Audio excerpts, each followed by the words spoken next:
Hello and welcome everyone. It looks like everybody's in. My name is Jenna Kirkpatrick, and I'm the manager of outreach and engagement for Evermore. Evermore is a national nonprofit based out of Washington, D.C., and our mission is to make the world a more livable place for bereaved people. We are changing policies and practices within our communities and across our nation so that all bereaved people can achieve a healthy, prosperous, and equitable future. Please visit us at evermore.org to learn more. We will also be sharing a special newsletter with you after this workshop called Evermore Voices. It will contain the recording of this workshop, the collaborative poem we write together, the featured poems that Rosemerry shares, and invitations to write from Rosemerry, and usually has some little other tidbits, wonderful tidbits that Rosemerry shares. I'm also a bereaved poet, a bereaved mom, and a poet as well. Every morning, I read Rosemary's poetry, and one that struck me to my core recently was called When Everything Has Been Stripped Away. And a few of the lines are, but I knew it was selfish to wish him back to this world to ease my own pain. That was the moment my whole emptied being understood there was more to lose. And I don't know if we could say that I chose it or that life chose it for me. My wish for all of us tonight is that the words that we share will hold you in community and understanding, and that together we all hold this space for each other. Let's take a few seconds for some deep breaths in silence to acknowledge all of our precious light and energy.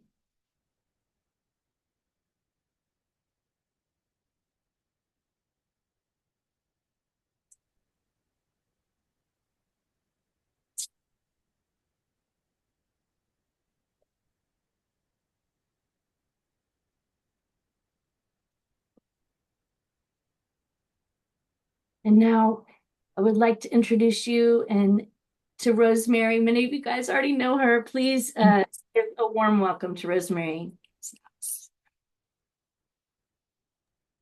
Thank you. Thank you, Jenna. And I want to thank you for reading that so open-heartedly and modeling right away that this is a safe place to show up with whatever feelings come. I wanted to start with this very short poem from Langston Hughes. Wave of sorrow, do not drown me now. I see the island still ahead somehow. I see the island, its sands are fair. Wave of sorrow, take me there. Wave of sorrow, do not drown me now. I see the island still ahead somehow. I see the island, its sands are fair. Wave of sorrow, take me there.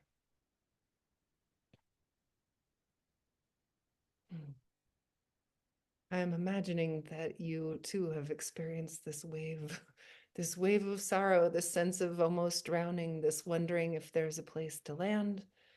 I thank you, Langston Hughes, for writing that poem exactly as he did. And welcome to every single one of you. This is what tonight will look like. I'm going to talk just a little bit and offer a few opportunities for us to do some co-creative things here in the very beginning. Then we'll read a poem together. Then we will talk about it.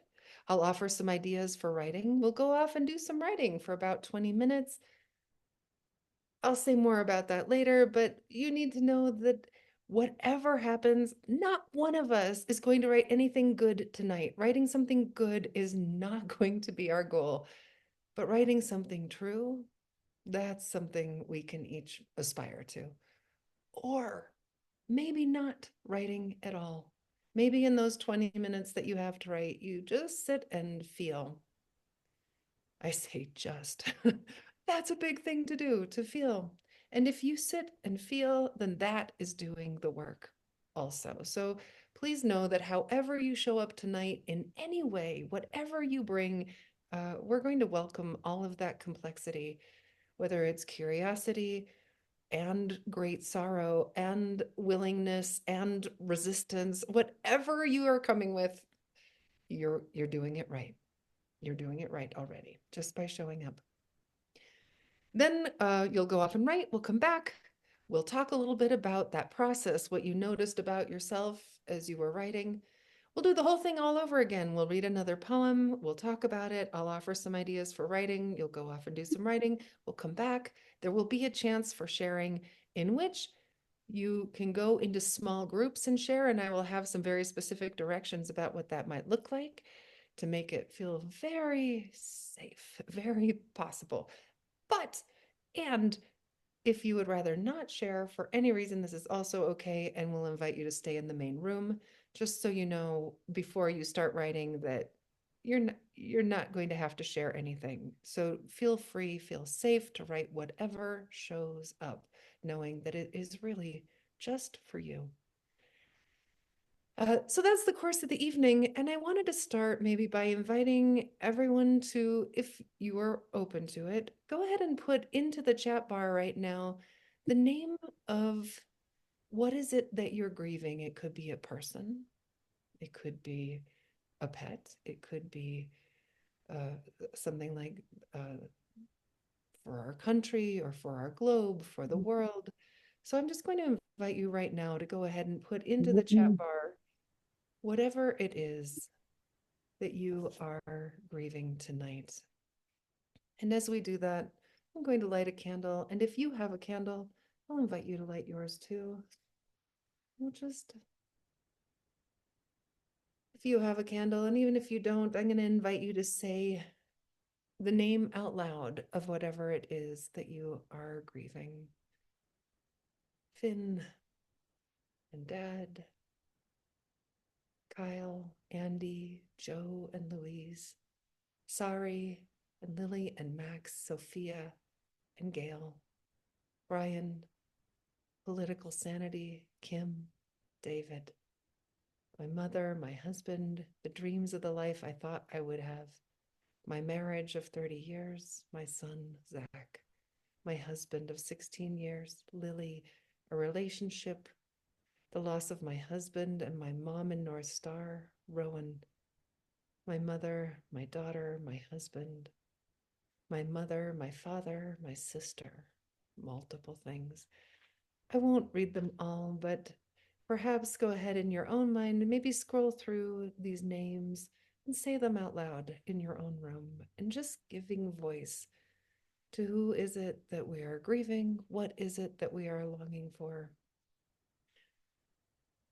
When my son died, I had a beautiful friend that very night uh, called me, and she said to me, "He has given you his love light to carry." So that is part of what we're doing tonight, is carrying forth the love light of who and what we are grieving. So little expectation tonight in terms of what you'll do.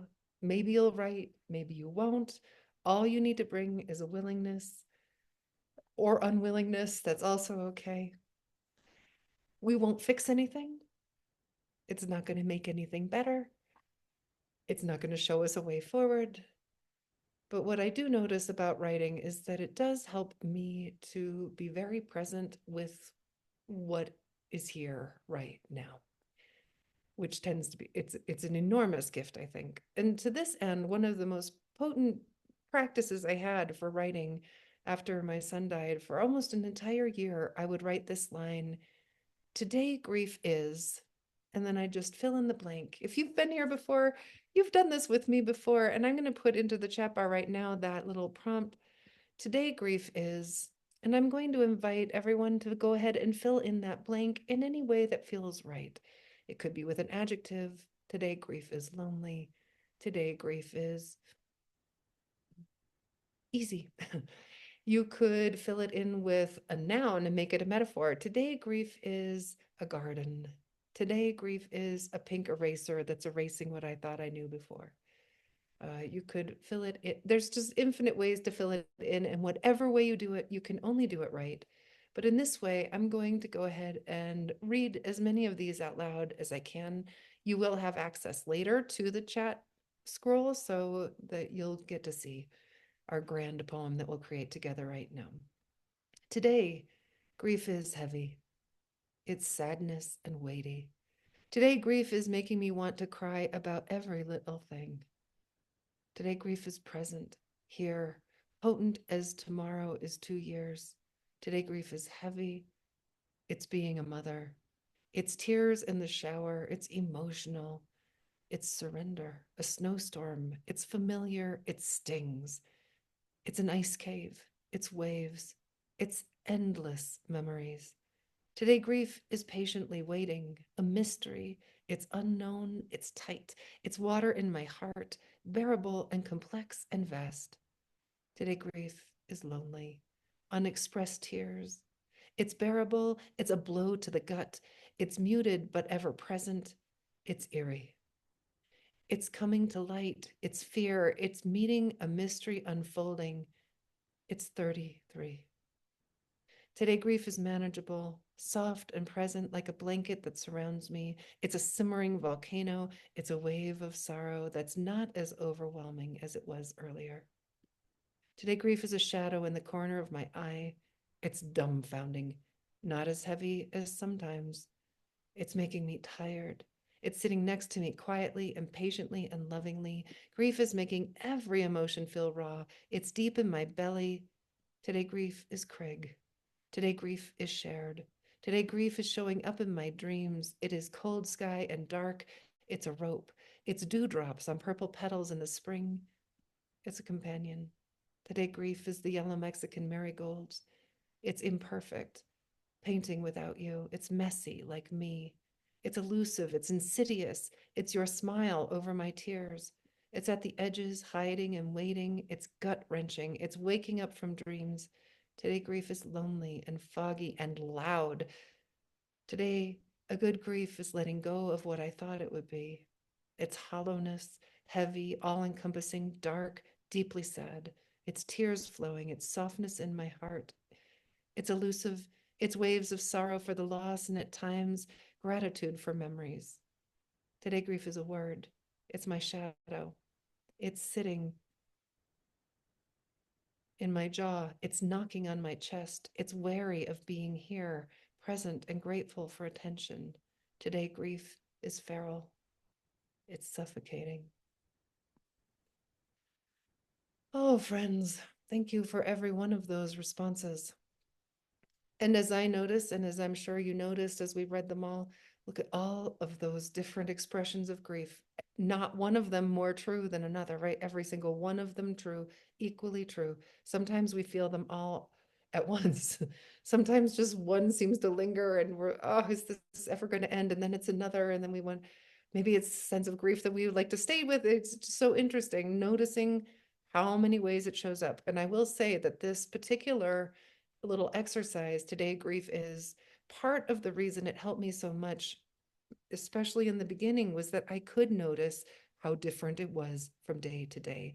And just writing it down and seeing how it changed helped me understand the changing flavors of grief, just how different it could be, and that it was shifting, that I was changing, and it helped me not stay too solidified in any one story, I think.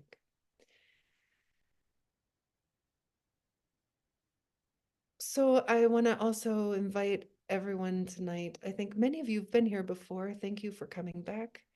But I do want us all to agree that we're going to keep each other safe. And there are many ways to do that. But I want you even just now to think about, how do you keep yourself safe? How do you keep each other safe?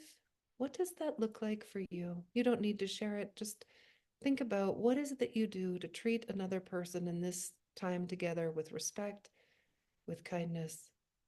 How do you stay in your own integrity? What is vulnerability, and where is it? possible to stretch past what you thought, and where is it not going to be okay to do that? And just check in with yourself about what is going to be okay. Grief, it's so different for all of us. So we're going to read two poems tonight. I often think that there are really two flavors of grief poems. One of them is the kind of poem that invites us to explore grief in general, our relationship with grief itself.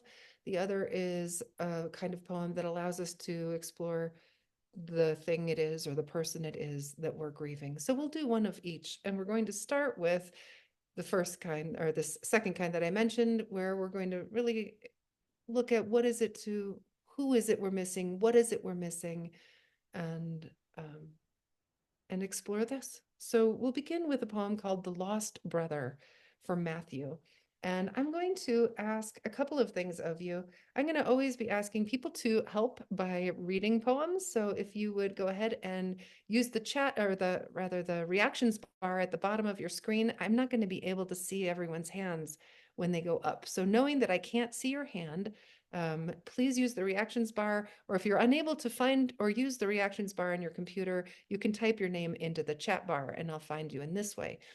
But we'll read each poem twice, two different readers, and you don't have the poems in front of you. We're going to put it up on the screen. And once it's up on the screen, I invite you just to even use your finger on your screen and underline any word, phrase, or image that stands out to you. You don't need to know why. Also, just being curious about what's rising up in you as you listen. Thank you for that. So I see some hands are up already. Thank you so much. And Deborah, I see your hand is up. And then Deb also, and Amrita will get you next time, please. So if you would please, Jenna, go ahead and put the poem up on the screen. Thank you. All right, Deborah. The Lost Brother for Matthew by Bethany Reed. Now that our mother has forgotten your name, I see you everywhere. In a movie, you're the spy, swapping one briefcase for another. You get off buses just as I find my seat, or I catch a glimpse of you disappearing in a crowd. Once I saw you at a 4th of July fireworks, another time, late one night in Galway. When I wear the blue sweater I bought there, I think of you. I never mourned you the way I've mourned others, and maybe that's why. I was glad you'd escaped your busted marriage, left behind your bad choices like a trail of crumbs to be eaten by birds. I've dreamed you living in a cabin in the trees at the back of the old place, reading Dostoevsky and writing poems. I am not cracked. I know you. I know you're on that hillside where we left you, your coffin turned away from the marker because our mother didn't want you, your head down and feet up for all eternity.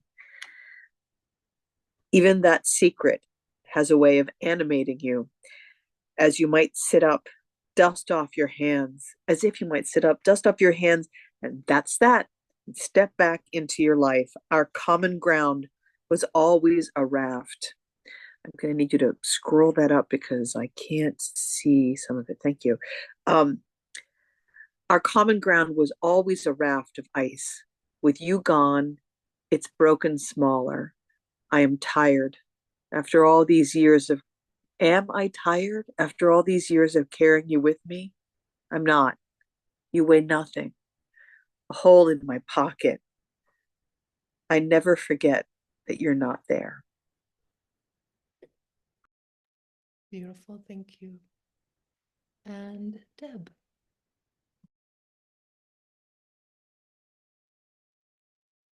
Now that our mother has forgotten your name, I see you everywhere. In a movie, you're the spy, swapping one briefcase for another. You get off buses. Maybe I should put my glasses on. Sorry. Okay. You get off buses just as I find my seat, or I catch a glimpse of you disappearing in a crowd. Once I saw you at a 4th of July fireworks, another time late one night in Galway. When I wear the blue sweater I bought there, I think of you. I've never mourned you the way I've mourned others, and maybe that's why. I was glad you'd escaped your busted marriage, left behind your bad choices like a trail of crumbs to be eaten by birds. I've dreamed you living in a cabin in the trees at the back of the old place, reading Dostoevsky and writing poems. I'm not cracked. I know you're on that hillside where we left you, your coffin turned away from the marker because our mother didn't want you, your head down and feet up for all eternity. Even that secret has a way of animating you, as if you might sit up, dust off your hands with a that's that, and step back into your life. Our common ground was always a raft of ice. With you gone, it's broken smaller. Am I tired after all these years of carrying you with me? I'm not. You weigh nothing, a hole in my pocket. I never forget that you're not there. Beautiful. Thank you, Deborah. Thank you, Deb. If you could please keep the poem up so that we can refer to it while we're having a conversation. Thanks, Jenna. So I'm going to invite people now just to notice what stood out for you about the poem. Is there perhaps a word, phrase, or image that is reaching toward you? Or is there something you notice about yourself, something that rose up in you? And we'll just have a conversation about this for about 7 minutes. Anyone able to share what you notice? Yeah, Terry Goslin in the chat bar writes, I never forgot you were not there. And I also saw that somebody says that I need to turn up my volume. Let me go ahead and do that real quick. There, that should make it better. This is such an important line, isn't it? I've never forgotten you're not there, and that double negative, just how powerful that is. Thank you. Thank you for bringing in that line. Anyone else willing to raise your hand and say out loud, maybe Sue Maple, thank you for jumping in. Sure, I was just gonna jump on the I never forget that you're not here, that last line connected to the first line of the poem where the mother has forgotten his name, and the forgetting that happens both at the beginning and the end of the poem in different how forgetting is represented in different ways. Oh my goodness, I'm so glad you brought that in. And what a framework that is for this poem, isn't it? That the mother has forgotten his name and the sister is never going to forget that he's there. Yeah, beautiful. Thank you so much, Sue. And Lisa. Yeah, I really like the first line. And now that our mother has forgotten your name, because now there's like the sister's the only one that remembers him. And I also really can relate to when someone's gone, seeing them everywhere you go, even though you know they're not around anymore. It happens to me all the time. Yeah. Yeah, I think I love that this poem just names that, right? Suddenly I see you everywhere. In the movie, you're the spy. You get off the bus when I find my seat, just at all the places we go and how present they are. Thank you. Thanks for bringing that in. And I love in this poem the specificity of the details of that, right? And just the little making a list, all the places that we see that person. Even so, we know they're not there, and yet we still see them. And Rivki, I'm not sure I'm saying your name right. Please correct me if I didn't. You said it right. Thank you. I liked it gave me hope when she talked about, am I tired after all these years of carrying you with me? I'm not. I'm 12 weeks past my loss and it feels very, very heavy. And hearing her say that it weighs nothing and that even though she doesn't forget that her brother is gone, she's not tired, gave me hope. Oh, thank you. Thank you for sharing that, Rivki. And I feel like for me too, just the part of what I love about a gathering like this is that it does help inspire us, like, oh, this is what the path could look like. And also just to know we're not alone, right? We're not alone in feeling like this. Like, am I ever going to be able to continue to carry this weight? And then that line, the comfort of that line, no, no, I'm not tired at all from that. Thank you for bringing that in. Carolyn. I was really struck by the line, I've never mourned you the way I've mourned others. And it speaks to, the unique relationship that I have with the different people and the different things that I've lost. And so that really feels alive, that difference in relationship and difference in grief. Right. This is beautiful. I'm glad that you named it. Just how different one grief can be from another. And having it, yes, and your word that you just used, alive, how each of them has their own, its own life, just as each of the things the ones that we've lost had their own life, our relationship to them was our own, and of course we're going to grieve them differently. Thank you for that. And Amrita. You weigh nothing, a hole in my pocket. There's something about that line that just,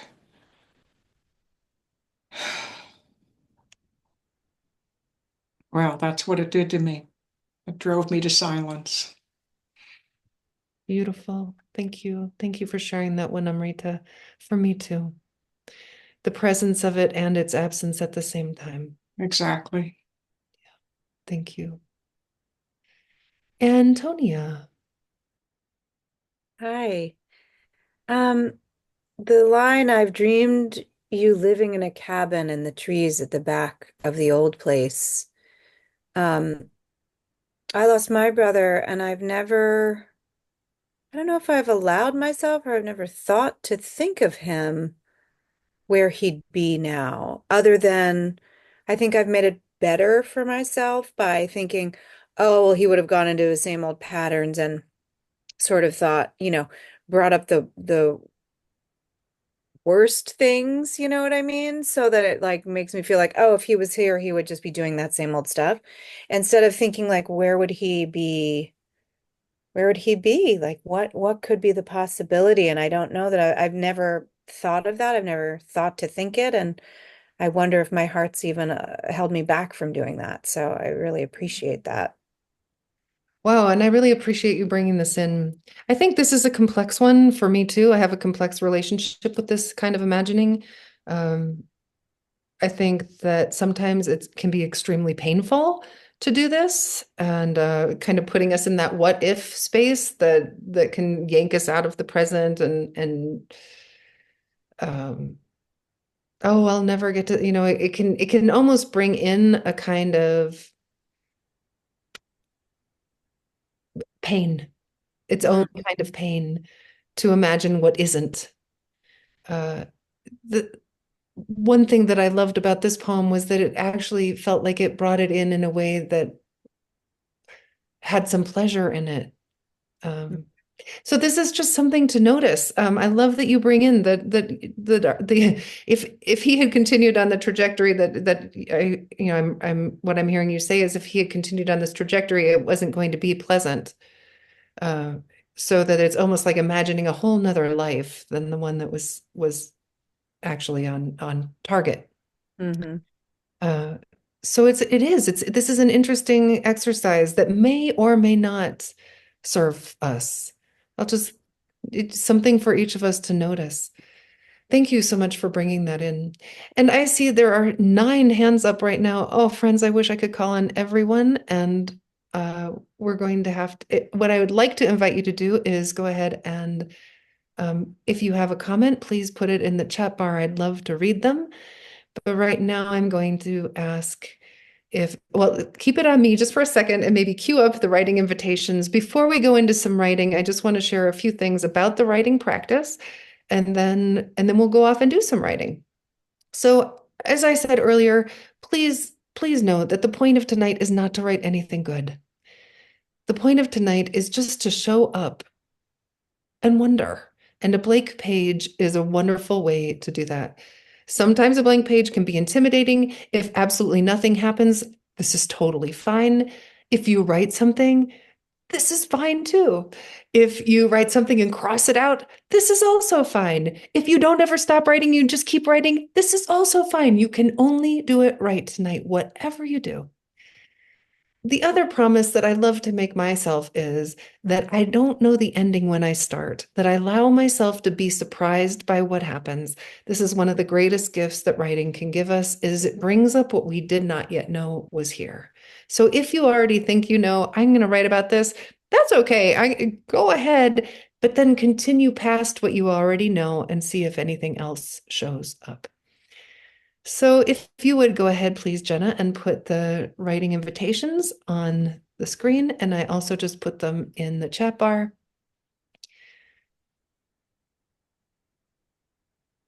And by the way, you don't need to use these. I'm going to give you 3 ideas. If they work for you, great. And if they feel like, no, that is not working for me, don't use them. For heaven's sakes, whatever has juice for you, this is the thing to do. So these are just ideas. Perhaps they're starting points for you. First one, where do you see the one you have lost? In what places? In what situations? Maybe begin with, I see you, and then just make a list. Like in the poem we just read, where are the places that this person is actually showing up for you? You think you see them on the bus. You think you see them out of the corner of your eye in the grocery store. You think you see them, going down a ski slope. Wherever you think, just make a list of the places where you think, oh, is that them? Your heart rises up and then realizes it's not them. That's one idea. Another is just being curious about, how do you carry the one you have lost? Knowing this changes so much over time, but how do you carry them today? What is their weight? Where on your body do you carry them? What is it like to carry them? What would happen if you set that weight down? And who or what is carrying you as you grieve? And the last idea, if the one you lost were alive right now, where do you dream they might be? What do you dream they might be doing? And noticing then, what effect does it have on you to dream in this way? There are 3 ideas, but please, whatever rises up for you, that is the right thing to do, even if it is just to sit there. We're going to meet back here in, let's say, 18 minutes. So at 52 after the hour, we'll be back together. Whatever you do, friends, you can only do it right.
And about 1 more minute.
Welcome back. Welcome back. Jenna and Keisha, if you could go ahead and make it so it is gallery view so that we can see everyone. And friends, we have some time right now to talk about process, which is to say, what happened? Or what didn't happen? What did you notice about yourself as you were writing? I'm always interested in if you had a body. Sometimes I forget I had one. I just go all into the head. But I do notice, especially when writing about grief, that when I remember I have a body, it can be one of my best friends. It can be a real ally. Anyone willing to share about your process or if you got stuck?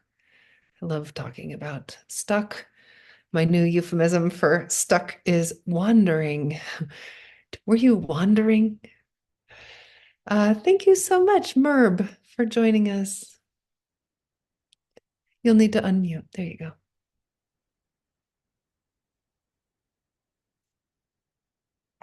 Okay, we're good.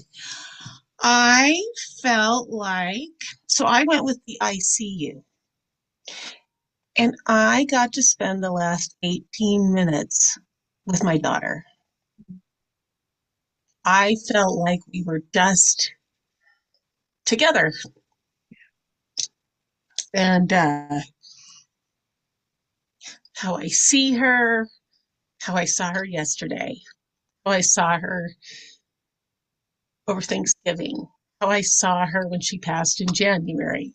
I just felt like we really spent 18 minutes together.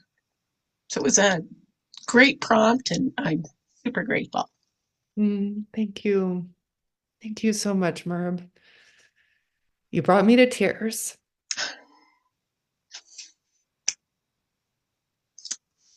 Thanks. Thank you for that. Yes, isn't that beautiful?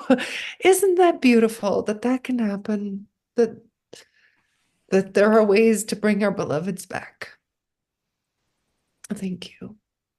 Hello, Susan, welcome. Hi, thank you, Merv. You brought me to tears too. I was going to do the I see you, but when I was going down the prompts, the last one, if they were alive now, what do I dream they might be doing, brought me to tears. And so I thought, go with that. And it was my husband who he had a death with dignity date.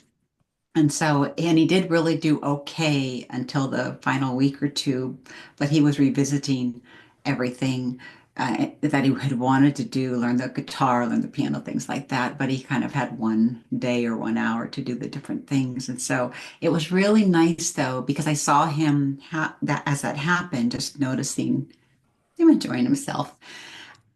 And it was nice to revisit it and get it out of my head and onto paper.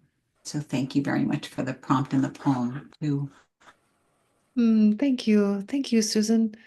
Yes, to bring it from the head, right? To have that, to see what is it like then out here, right? And to make it something just a little more tangible or touchable or seeable, experienceable. Yeah, thank you. Thank you, Susan. And Deborah.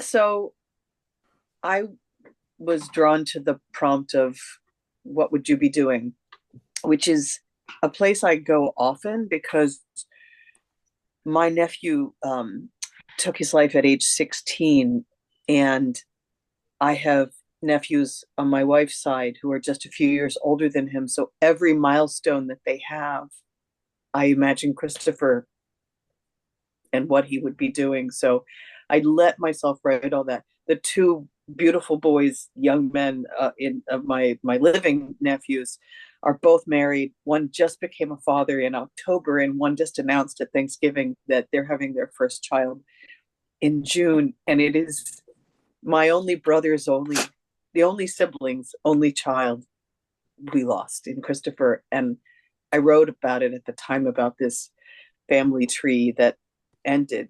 And I'm just letting myself feel the grief anew as I watch and I am so happy for my nephews and their joy. And it's like this, the image that came to me was I have a colleague whose father just had to have an amputation, and he's a very brilliant 80 something year old man who's having phantom pain, and he knows it's all in his head, but there's a great phantom pain for a limb that's not there. And that is what I have for, it in some ways feels like not a helpful exercise to go there in my head, and yet getting it down on paper feels cathartic, because the other image I had is like the way your tongue goes back to the hole where the tooth was, as if you just have to check. It's still not there. It still hurts. It's still not there. And the fact that he would be turning 30, my Christopher would be 30 on the 22nd of December. So December is always a fraught month. I'm just, it was a very helpful prompt. Oh, thank you. Thank you, Deborah. Thanks for sharing all of that. And what a profound metaphor with the phantom limb, right? And to see this kind of phantom pain of knowing these other branches, these other limbs of the family tree, and the limb that's now missing. Thank you so much for sharing that. I really appreciate that.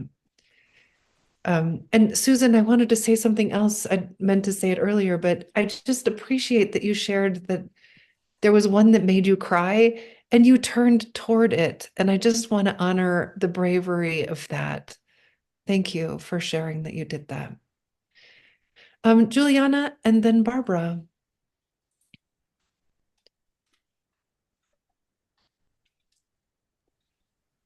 Can you guys see me? Yep. So I actually don't have one specific person I'm grieving. So I actually wrote about losing a version of myself. But I think because of the election and other losses, I think I saw this version of myself that was lighter and happier and maybe more hopeful. And so I really saw this sort of way that I didn't want to put her down, because I'm scared if I put her down, what's going to happen to this? I'm not a shell, but this person that's emerging after, with all this loss and things I'm carrying. But it was really great to look at that and think about how I'm grieving this version of me, that was before certain losses, and I want her back, but I'm never going to be her. I'm going to be something new. And so it was a really great exercise. I saw myself actually kind of holding myself on this young me that was, twirling in the sky and had hope and believed in things and used about humanity and things like that. So anyway, that it was just a really beautiful exercise to do that. And I wasn't sure where it was going to go. And the question was, how do I carry the one you've lost? And then I thought about putting her down, letting this part go. And like, well, if I let it go, will new life come? Will something come where I again feel that kind of real passion and connection to to life and the earth and God and all those things. So that's what I did. Thank you. Thank you, Juliana. And I'm so struck by this, to see the part of ourself that dies, right? Right. This is true, by the way, whether it's a loss of an identity, as you're talking about, this is profound, right? And also the loss of a loved one, we die with that, part of us dies with that too, right? So all of these, noticing this, also I notice how you ended with this question of what will happen if, knowing that, see, this is the beauty, I think, of poetry, is that we do end up with so many questions. We don't necessarily answer anything, we don't necessarily fix anything, but to just even see that question, how powerful that is. So Barbara, we're going to go ahead and do you and the sweet other friends, Caritas and Kathleen, Paula, and Mika, maybe. Please feel free to put it in the chat bar. I'd love to read them. By the way, I did read everything everyone else said about the poem in the chat bar. I really appreciate all your comments. But then we're going to move into doing some reading another poem. Barbara. Yeah, good evening. I came to write about my life and what I lost by being raised in a very strict home. But I found that I didn't do that. I ended up writing about my partner who died many years ago. And I had never spent the time thinking he struggled with alcoholism. And so I'd never spent the time thinking about where would he be now if if he had lived. And the line that came up was outlived his demons. And I had all these, they were like the other woman who spoke, I had all these wonderful things that I envisioned him doing that he would have loved to do. And what I didn't expect was to miss him. It's been so many years that I just, it's over and done. But in writing all these things that I envisioned him doing, all the things he could have had, I found myself really missing. Damn. That's all. Oh, thank you so much. Thank you so much, Barbara, for sharing that, and for letting yourself go to the place you didn't know you could go, right? Like, to think this is where I'll go, and yet you let it do what it was going to do. And in this way, right? This is how writing offers us something, right? It offers us whatever that inner wisdom is, right? It'll take us there in a way that we can't go. When we think we know, when we're in control, we can't always get there. So I love that you modeled for us just now what that might look like. Friends, if you didn't get a chance to share about your process, perhaps consider staying in the big room when we will talk more about process when other people go into a small group. But now we're going to move into reading another poem, this time about grief itself and our relationship with grief. And last time I had two people volunteer. Oh, well, here they are, Paula Ravinsky and Amrita. Thank you so much for jumping right in. And I'm just going to say, please, the first time, once again, go ahead and underline with your finger any word, phrase, or image that stands out to you. But the second time you listen, I really love what happens when I close my eyes and just listen and let the poem reach toward me instead of me reaching toward the poem. Okay, go for it, Paula, and then Amrita.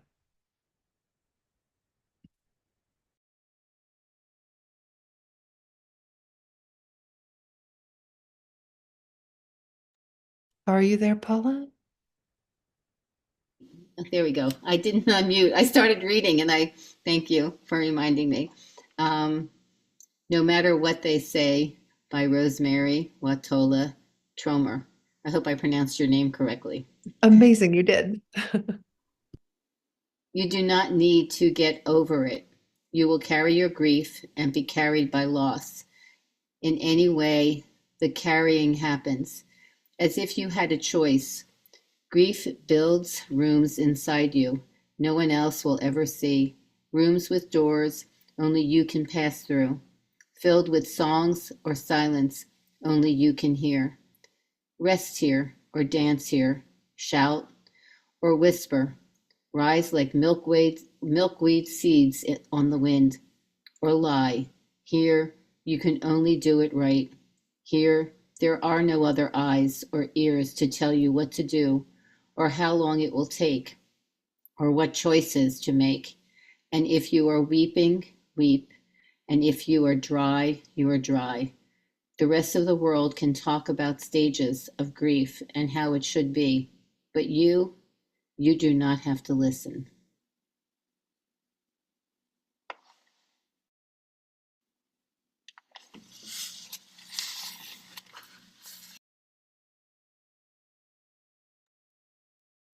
No matter what they say, you do not have to get over it. You will carry your grief and be carried by loss in any way the carrying happens, as if you had a choice.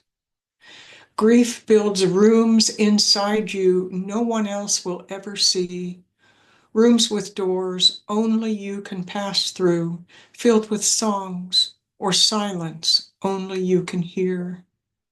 Rest here, or dance here, shout or whisper, rise like milkweed seeds on the wind, or lie. Here you can only do it right. Here there are no other eyes or ears to tell you what to do, or how long it will take, or what choices to make. And if you are weeping, weep. And if you are dry, you are dry. The rest of the world can talk about stages of grief and how it should be, but you do not have to listen. Thank you. Thank you, both of you. All right. Now we have time for a little conversation, and I wonder, here, I can remove the spotlight. There we go. So I can see everyone. Once again, I'm going to invite you please to use the reactions bar to raise your hand. What do you notice about this poem? Either a word, phrase, or image in the poem, or notice what it brings up in you. And Deb. Oh, I carry this poem around with me because I need those rooms and I really need them. And so I just want to thank you for that. Thank you. Thank you, Deb. Yeah, I need them too. Thank you. Thank you for sharing that. Amrita. You do not have to listen. We all grieve in our own ways, and nobody can tell us how to do it, and there is no right or wrong. Yeah, thank you. Thank you for underscoring that. And is it Mij? Hi, yeah, it's Midge. Midge. Yeah, thank you. I don't, it's just the feelings that came up um, as a fellow mom who lost her daughter to suicide. Um, your poems mean a lot, and this one in particular just brought up the words I came up with was there's a there's a brave loneliness inherent in grief, and um, the lines of as if you had a choice. No one else will ever see. Only you can pass through. Only you can hear. And the shout or whisper or do anything. Only there's a lot of only you repeated throughout the poem, which speaks to me of a brave loneliness in grief. But then there's this wild beauty in grief, and the rise like milkweed seeds on the wind, in particular, spoke to me about that wild beauty. And then also the hard-won surrender that happens in grief. And yeah, the things of the opposites of shout or whisper, this sort of feeling of you don't have to listen, you don't have to do this. There's almost this hard-won surrender in grief. So, and thank you for letting me speak about your poem. Thank you. Thank you. Things that I just wrote down that you said, the brave loneliness. Isn't it true that that's a beautiful way to say it about how we're not alone, right? Look at all of us here. And yet we are totally alone, that no one does understand our grief the way we live it, right? That it really is ours. How beautiful to call it a brave loneliness. Thank you, Midge. And also, yes, the hard-won surrender, the wild beauty that comes then. Thank you for sharing that. Kathleen and then Mika. I'll guess that there's only one Kathleen. It's you. Interesting, as if you had a choice. That line struck me. With cancer, sometimes there is no choice. But I especially took to the rooms because I know I have to compartmentalize my grief. And I like the idea of putting the grief as it arises, or I become aware of it in the noise or the silence, that I might not be able to react to it or to be sensitive to it at the moment, but I got to get back to that room and make sure I visit it often, like in my house. It's in my heart. And I think that that's going to keep me up tonight and give me a chance to write about it. And writing is new to me. I'm 18 months after the loss of my wife, and writing has helped. Thank you. Thank you, Kathleen. Yes, I'm grateful that you bring up this point about that can be a ripeness to it.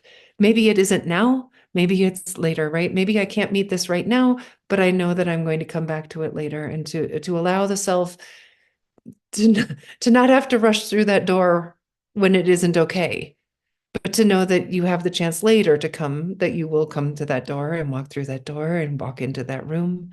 And thank you for bringing up that ripeness. I feel like that's so intuitive. That's something only we know, right? Only we can know. It's okay now. Nope, it's not okay now. Oh, it's okay.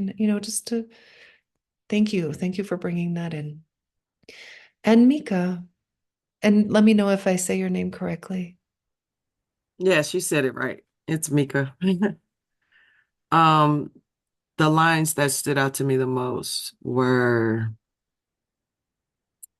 carried by loss. And grief builds rooms inside you no one else will ever see. And I could see, so I lost my brother September 3rd this year. Car accident. Somebody ran a stop sign. And writing to me is a room because like I identify with Kathleen and the compartmentalizing, because you have to work. You have to, like, I have a sick mother. I have to help care for her. I had to compartmentalize because I had to plan the funeral. My mother wasn't well enough to plan a funeral. So I didn't allow myself to grieve because I was busy, you know. And so now it's hard to allow myself to grieve because I have all this other stuff that I still have to take care of. At the same time, that grief builds rooms. I allow myself to feel through writing, and it's terrible because it makes me scared to write. It's like a terribleness. It's like I don't want to feel, but I know that in order for me to feel, I have to write. So when I write, I'm always crying, and they like boohoo tears. And then I have a thing with tears. So it's like that builds rooms that only that no one else can walk through is like that is the truth for me. And then also, grief has no language. There's no language to describe it. It's so hard. It's just so hard to describe where you feel it, how it comes. So I just really appreciate because that it builds rooms. And I really appreciate Kathleen for saying that she has to visit those rooms often. It's just that's just is beautiful. It's a beautiful sadness. Because what they say, grief is love that has no place to go. So yeah. Yeah, but those were the lines that stood out for me. Thank you. Thank you, Mika. Thank you for sharing it just like that about and for calling to what Kathleen said earlier. What beautiful listening, and beautiful reflecting of her. But also just thank you for giving voice to that. There's so much we're called to do, right? And the fear then of sitting down, what's going to happen if I sit down and write? Knowing that once we open that door, there's who knows what's going to happen, and it might be very hard. It might be very hard. Yeah. Thank you for bringing that in, that bravery. Thank you. Really beautiful notes in the chat box for you also, by the way. Sue, Christy, and Casey, I see your hands up, but we're going to move toward writing. If you would, go ahead and please put your notes in the chat bar. I would appreciate that. And as we move toward writing, if you would go ahead, I'm going to put in the chat bar also right now the writing invitations. And if you would go ahead and put them up too, please, Jenna, on the screen. They'll stay up for you, but they're also in the chat bar. And please remember that all of the poems that we shared tonight and all of the invitations will come to you in a document when you get the recording. So it'll all be on its way to you. So here comes, oh, almost. Oops.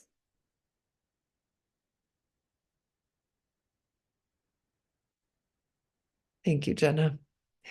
So here are 3 possible invitations again, only if these work for you. And if they don't, for heaven's sakes, don't do them. Do what works. The first idea, to describe the rooms of grief. Are they dark? And just knowing that you're describing what they are in this moment, knowing that they might change, in 5 minutes, they might change tomorrow. Maybe it's different than it was yesterday, but describe the rooms of grief. Are they dark? Are they light? Are they furnished? Are they bare? Are you alone? Are you with others? Describe these inner rooms. Be curious. How does it feel to inhabit them? Are you grateful to be there? Do you wish you could leave, or both? Another idea. Begin with, in the rooms of grief, and then fill in the blank with any ways that you are meeting grief right now. What does it feel like if you tell yourself that you can only do it right, however you show up right now at that doorway? Or think of any advice that you've received about how to meet grief and write a poem that responds to this advice. Maybe you could argue with it, or you could thank it, or just notice, how do you respond to this advice about how you should be grieving? All right, we're going to take about 15 minutes. So we'll be back 34 after the hour. Whatever you do, friends, you can only do it right.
And a little less than a minute.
Welcome back. Welcome back. So, friends, what we have a chance for now, one of two things. You have a choice to make. You will receive an invitation to go into a small group. There will be 2 or 3 people in your room. If you do choose to go into a small group, then you'll have the chance to share something that you wrote tonight. Or you could share just a part of something you wrote tonight. You'll have about 5 minutes. Something you wrote tonight, a part of something you wrote tonight. Don't share something you wrote, but share the process of what you experienced tonight. Or you could say, I'm just here to listen. All of these are perfectly fine if you go into a small group. If you go into a small group, that means you also have the opportunity to be a listener, to receive someone else and help reflect to them their own process. I'm going to say it just so clearly. We will not critique each other. We will not offer praise, nor will we offer suggestions. In fact, the only thing we're going to do is, first of all, say thank you. And after we say thank you, after hearing someone read, then you can ask them a question about their process. And I'm going to put in the chat bar right now some ideas about that. You could ask a question like, what surprised you about the writing? What surprised you about your process? Were you ever stuck? And what did you do then? What part of this writing feels most true for you? Where else do you think this might want to go? Which part was most difficult to write? What did you notice about your own writing as you read it? What questions do you have about your own process? Or you could choose a line from something they wrote and say, tell me about that. Notice that all of these are questions that keep the attention on the person who just shared. What I'm going to ask you not to do is to take someone else's poem and say, oh, that reminds me about my own We're not talking about ourselves. We're only going to reflect back to the other person a question about their own process and about their writing. This is how we keep each other safe. This is how we help each other explore and be curious and wonder about their own experience. So being a listener is really an important job tonight. You also have the option, if you don't go into a small group, you have the option to stay in the main room where we will continue to talk about process. There is a chance that when you go into your small group, you will be the only one there. Don't worry, it will be just for a moment. That means that the other 2 people chose to stay in the main group and you will be moved. Thank you to Keisha, who's helping us tonight. She will move you and make sure that you are with other people. After about 2 minutes have gone by, we're going to start a timing so that each person will get 5 minutes. And when that 5 minutes is up, then there's going to be a message that comes in your room that says time to change. You'll also hear Jenna's voice come in. She'll say time to change speakers. And in this way, you'll know it's time to change. If there are only 2 of you in the group, then you know you're going to adjust. So we'll be coming in as if there are 3 of you. So adjust if there are only 2 of you.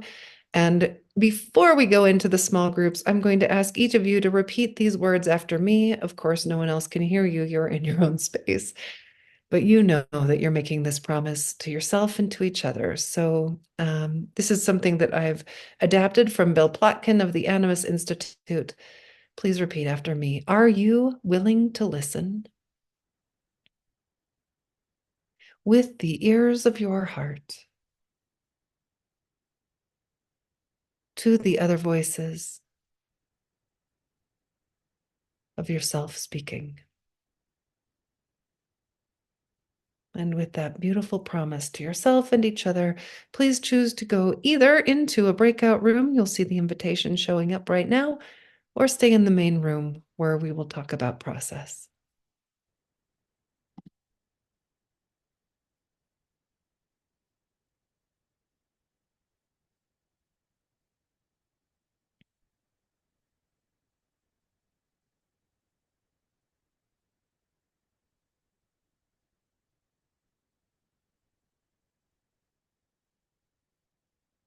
Hey, for those of you who are still in the main room, we'll just take a moment. We'll just wait for a moment as Keisha is putting things together. Actually, I guess we don't need to wait. The small groups need to wait, but we don't. So we have a chance to talk about process, and this is a great time right now. If you were one of the people who had your hand raised earlier, like Caritas, I see you. Thank you for staying and but I do want to just let you know that what will be happening is that every 5 minutes we're going to be interrupted so that Jenna can make the announcement to everyone else. So even if you're in the middle of talking, I'll do my best to not interrupt you, but I might. And then we'll just have Jenna jump in and make her announcement, and then we'll get started again. Okay, Jenna, I think this would be a time for you to go ahead and start your timer for 5 minutes for other people. And Caritas, I hope I'm saying your name right. Yes, thank you. In the past 3-month period, we've had 5 deaths in our circle. And I'm not even sure, it's so overwhelming. I'm not sure. It's like I'm processing the grief in a huge ball, and slowly trying to pick out and deal with my relationship with each person who we've lost individually.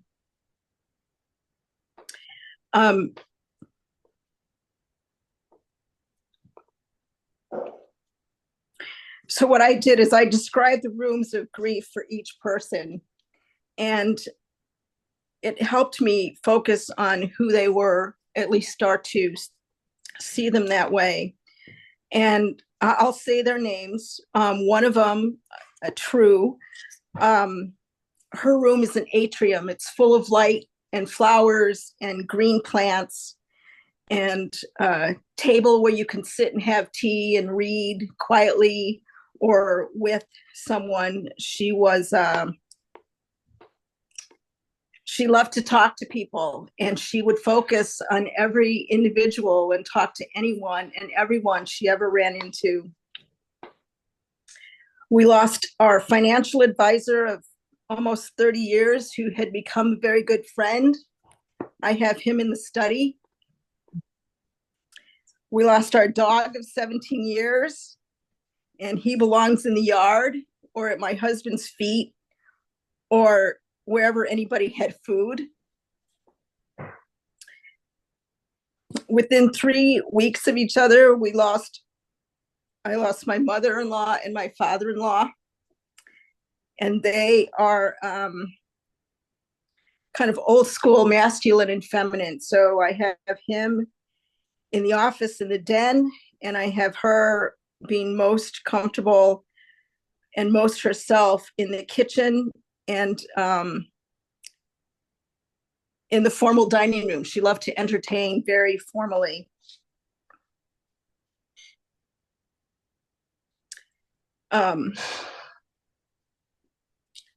So those are the 5 recent deaths.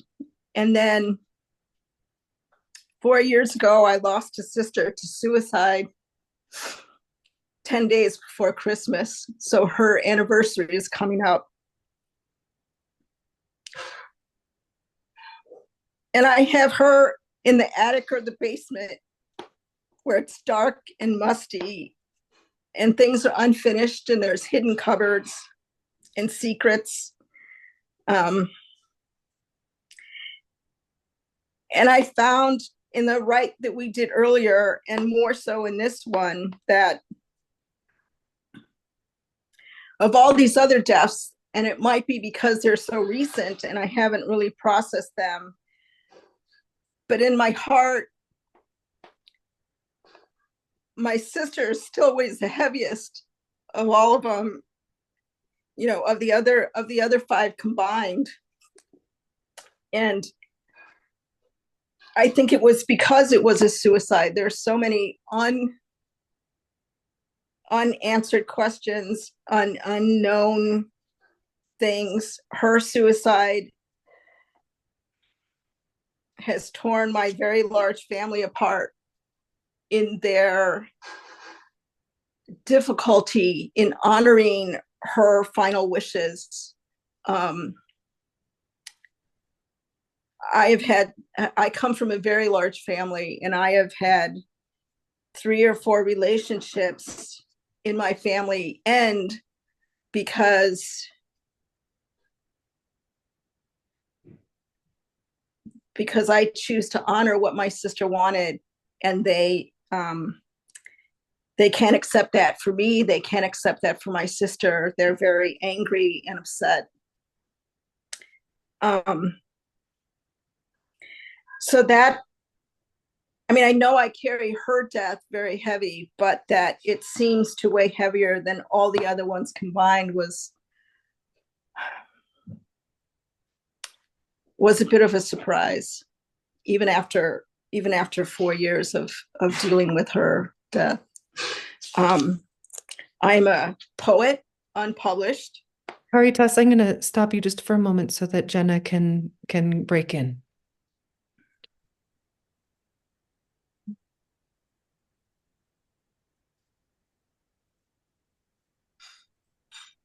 Hi, friends. It's 5 minutes now, so please change speakers. Thank you. Thanks, Jenna. And thank you, Caritas. I'm going to just honor that I heard that you have a lot of grief. And what a beautiful way to honor each person by giving them their own room, to honor just how individual each of these different losses is, the different flavors, the different characteristics, the different ways that you meet it, how different the spaces are. Thank you. Thank you, Caritas. Paula and then Susan. I'm going to try to be succinct. In regards to the first prompts, can you hear me? I've had several losses, but the one that is most dear and shattered my heart, and now my heart is more open, though, in a way. By the way, I loved your poem, Rosemerry, about pollinating. So I think about pollination and migration, same thing, and how I've become more aware. So everybody, so Caritas and people that talk about their recent deaths always cheer me up. And like I had said in the chat that my daughter's 2nd year anniversary of her passing is tomorrow. And recently I found out in a group of somebody who lost a 21-year-old, and it really I just cried the whole day. And but I wish that I had visual contact more with my daughter. She was a writer, and I feel like when I'm writing poetry, she's over my shoulder correcting me. You can't use that same word twice in one paragraph. So she was a writer, but the interesting thing is her name, as I said in the chat, was Sari, Sari, and it's a very different name. I've known only 3 people in my life, her included, that have that name. And I loved the name from a friend who had given it to a child who's now an adult. And recently we retired 4 years ago, and a friend that I now have in this community, a new friend, has a grown daughter whose name is Sari. And I kind of knew that if I had my back turned and heard somebody call Sari, I would freak out. And so I recently had an opportunity to meet her, and I went over and I told her of my story and that her name, like I said, she's only the second other person that I've ever known, aside from my daughter, who has that name. And I still probably will freak out if somebody, like if I'm in the same room and I hear somebody call Sari, I'll turn around looking for her. But I know that when I'm very quiet, I feel her. I feel there's this, it comes to me. And I have her dog, by the way. So I know that, who's very well trained, and I pet her dog, and I know that she pet the dog, but I don't visualize her per se. I mean, there's been birds, there's other things that have come, but I see her in my mind. Anyway, thank you for letting me share. Thank you. Thank you, Paula. And also thank you for sharing that she's so with you in writing, that she has opinions about, yes, this mom, not that. Yeah, beautiful. Thank you. Thank you for sharing that. And Susan, I'm going to just give you a heads up that we'll have just 1 minute before we'll break in and then you can jump in again. So thank you so much. I guess the person who's with me the most tonight is my daughter, who died 10 years ago from addictions. And the writing about imagining her life today was very beautiful for me to do. I appreciate that. And I so appreciate the line in your poem, "You don't have to get over it." I do want to say I'm in a very different place today than I was when she first died, or really for the first 5 years, following her death. But today I sat with a man who experienced a very tragic loss about 4 or 5 days ago of his fiance. hold on just 1 moment and we're going to Yes. have a break in and then we'll come back. Yes. Thanks for your patience, y'all.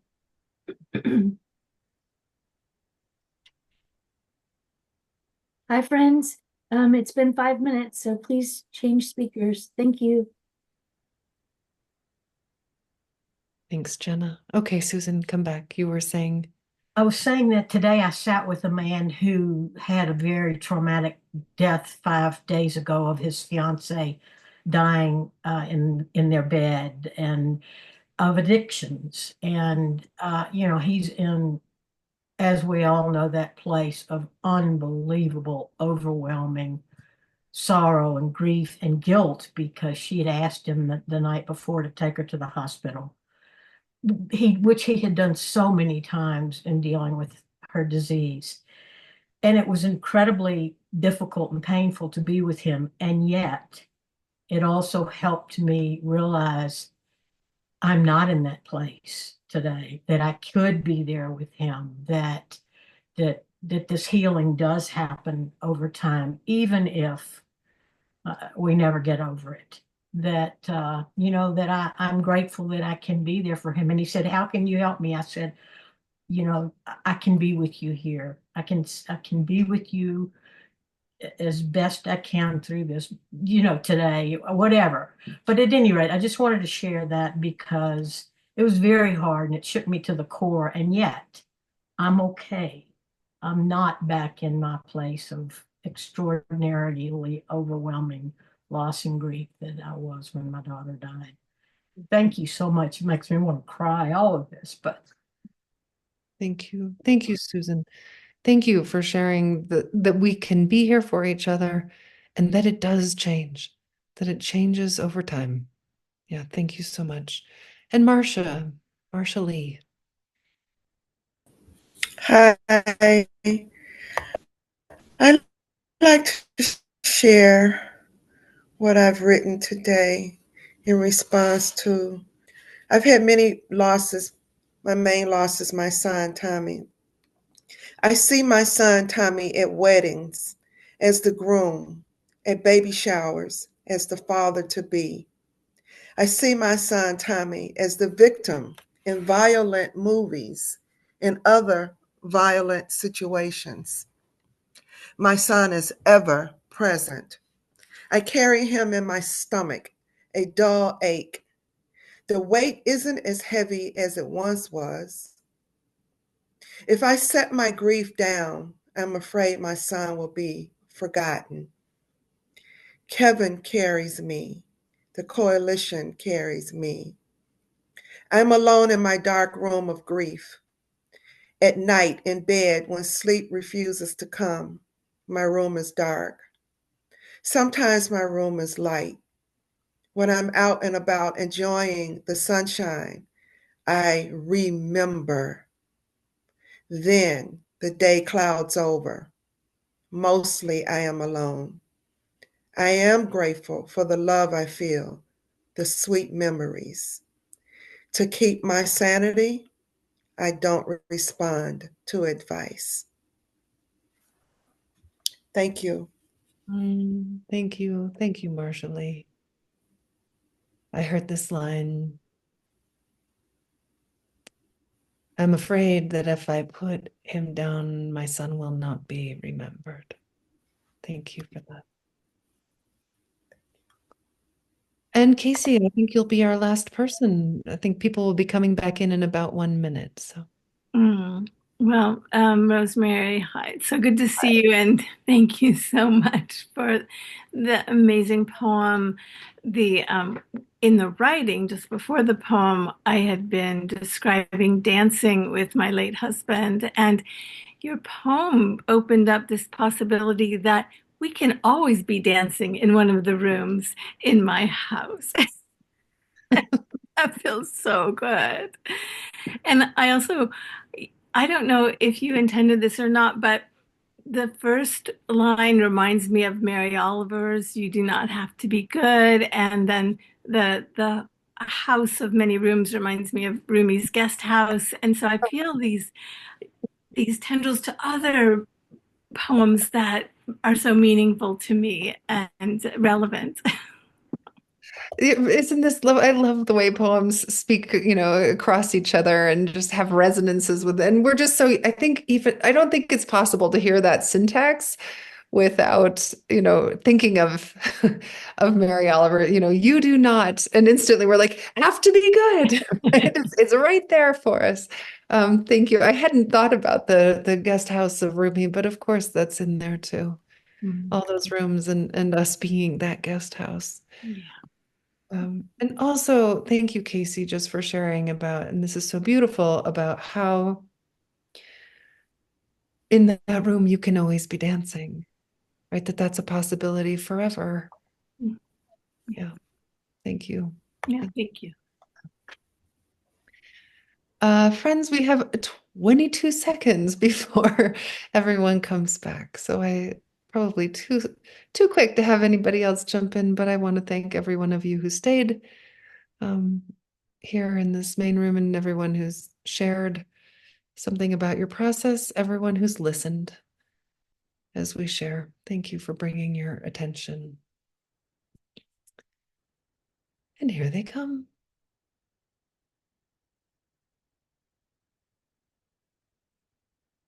Welcome back. Welcome back, friends.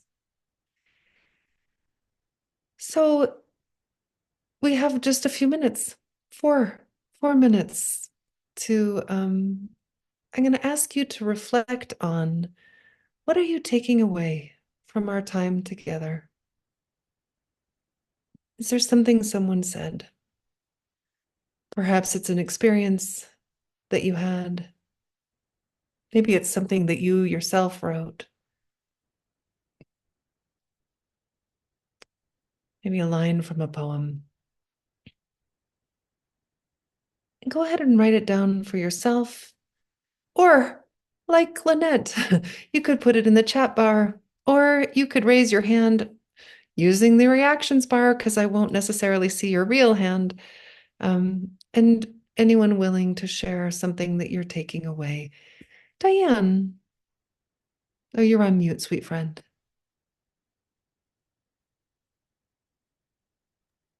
I love the phrase you gave us of being carried by loss. I thought that was very beautiful and matches my experience. Thank you. Thank you, Diane. Antonia. The feeling of community with grief is really something that I long for. And I think the writing is, I always say that I go straight for the jugular with other people, and I avoid the writing. I avoid it. And it's where I really, really find myself. So I'm grateful for the reminder. Thank you. Thank you, Antonia, for sharing that. Yeah, the going for the jugular, I really do understand that. And the way that we do discover ourselves, which can be terrifying. It is so courageous, friends, what you just did, the showing up tonight. I honor every single one of you that showed up. Courageous to be here at all. I'm going to read just a few of these out of the chat bar. So much gratefulness for the honest sharing. I went into the rooms of grief full of angst and came away feeling my husband's love and more calm and grateful. I love the permission that however we respond was a-okay and there was no wrong way, which is so you can always do it right. Dancing with your late husband in your dancing room inside you. This has been very helpful. I realize what I've lost is my faith and trust in life. Something I need to know in order to work with, and I appreciate the space to find this. I'm taking away the grounding. It doesn't have to be good. It just has to be true. Thank you, Keisha. Make time to write into your grief, says Juliana. Thank you. Friends, I'm going to close by inviting you to repeat after me the poem that I started our night together with. It was by Langston Hughes. And no one else will hear you, but go ahead and just whisper it or say it out loud or think it, whatever feels right to you right now. Wave of sorrow, do not drown me now.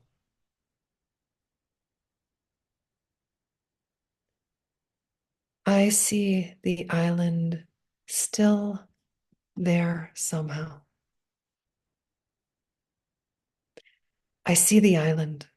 Its waves are fair. Sorry. I see the island. Its sands are fair. Forgive me. Wave of sorrow, take me there. One more time. Wave of sorrow, do not drown me now. I see the island still ahead somehow. I see the island, and its sands are fair. Wave of sorrow, take me there.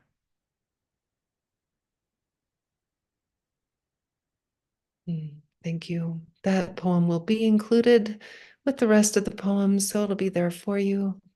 Probably tomorrow when they send the recording. Thank you so much to Jenna and to Keisha, who have been our fearless tech support, and to Jenna, who is our coordinator for Evermore. Thank you again to Evermore for all of the work that Evermore does on behalf of the bereaved. If you're not yet familiar with Evermore, then please do go find them online, evermore.org, an astonishing organization that does so much good work. Thanks every single one of you for showing up, for your voices, your ears, and your beautiful hearts. We're going to continue to do this next year. In fact, next year we're going to do it every other month. So instead of 4 times, we'll actually be doing it 5 because we'll not do it again till March, but then we'll do it every other month starting in March. Thank you, friends. Thanks for joining us. Please join us again. Thank you so much. Thank you. Thank you, everyone. Thank you, everyone. Thank you, everyone. Thank you. Thank you. Thank Thanks, you so everybody. much. Good night. Good night. Take care. Take care. Thank you. Thank you. Thank you.